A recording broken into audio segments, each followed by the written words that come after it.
देखिए, इस देश में जो कानून बना था रोजगार का, इस दुनिया में बहुत सारे देश हैं, किसी भी देश के अंदर कानून नहीं है, योजनाएं हैं, स्कीम्स हैं।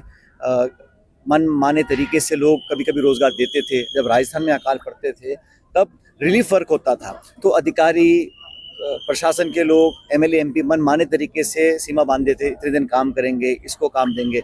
सोनिया गांधी जी कांग्रेस पार्टी ने एक कानून बनाया, अधिकार दिया कि प्रत्येक ग्रामीण क्षेत्र में रहने वाले परिवार के एक सदस्य को 100 दिन का हक दिया था। धीरे धीरे इसको कमजोर किया गया। मुझे याद है 2014 में जब प्रधानमंत्री मोदी पहली बार सदन में बोल रहे थे तो कह रहे थे कि ये नरेगा जो है ये कांग्रेस की ऐतिहासिक भूल है। 11 साल तक इस स्कीम को उन्होंने चलने दिया, लेकिन धीरे धीरे इसको खोखला किया। अब इन्होंने इसका नाम बदला है जो महात्मा गांधी जी के नाम पर था, और मुझे खेद है, इस देश में बहुत सारे ऐसी परियोजनाएं हैं जिनका नाम पहले कुछ और था। लोग नाम बदलते हैं महात्मा गांधी का नाम रखने के लिए, पहली बार गांधी जी का नाम बदला जा रहा है। ये किसकी डिमांड पे किया गया, जानकारी किसी को नहीं है।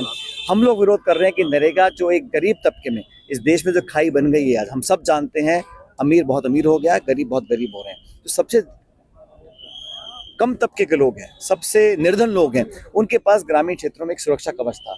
हमारे यहाँ बीमा नहीं है, स्वास्थ्य सुरक्षा का कवच नहीं है। एक आर्थिक सुरक्षा कवच कांग्रेस यूपी सरकार ने दिया था, उसको ये खोखला करना चाह रहे हैं। और क्या बहाने दे रहे हैं कि करप्शन पकड़ा गया। 11 साल में सरकार आपकी है, राज्यों में सरकार आपकी है, अगर करप्शन हुआ है तो पकड़ने सजा दें उसको। लेकिन ये स्कीम को खत्म करने की ओर बढ़ रहे हैं, और पूरे देश में कांग्रेस पार्टी, इंडिया अलायंस, आम जन इसके विरोध में है। अब कह रहे हैं कि हम इसको नरेगा 2.2 कर रहे हैं, मतलब हम 100 का 125 दिन कर रहे हैं। 100 दिन तो पूरे हो नहीं रहे, बजट कम कर रहे हैं। पहले निर्णय गांव में ले जाते थे, गांव में पंचायत होती थी, पंच, वार्ड पंच, सरपंच बैठ के निर्णय करते थे, कहाँ कुआं खुदेगा, कहाँ सड़क बनेगी, कहाँ स्कूल का निर्माण होगा। अब केंद्र पूरा केंद्रित कर दिया गया है, राजधानी से निर्णय होंगे कि कौन से काम कर सकते हैं। बजट की सीमा लगा दी गई। पहले कोई सरपंच अगर एक्टिव होता था तो कोई सीमा नहीं थी, 100 करोड़ के काम गांव में हो सकते थे। अब बजट की सीमा लगा दी है। और पहले 90-10 का रेशो था, 90% भारत सरकार पैसा देती थी, 10% राज्य सरकार देती थी।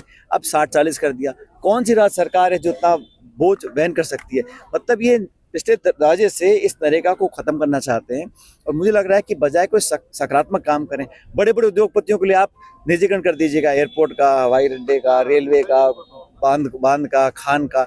और जो गरीब तबका है, जिसके पास एकमात्र साधन था अपने जीवन में एक सुरक्षा, विश्वास पैदा करने का कि हमें कल कुछ नहीं होगा, हमारी जेब में 2 रुपये आएंगे, उसको धीरे धीरे खत्म करना चाहते हैं। इसको लेकर पूरे देश में हम आंदोलन कर रहे हैं। मैं अलग अलग राज्यों में गया हूँ, सब जगह इसका विरोध है, क्योंकि दबी जुबान जो भाजपा की सरकारें हैं जहाँ राज्यों में, वो भी नहीं समझ पा रहे हैं और ना ये विश्वास पैदा कर पा रहे हैं कि वो स्कीम को आगे लागू कर सकते हैं।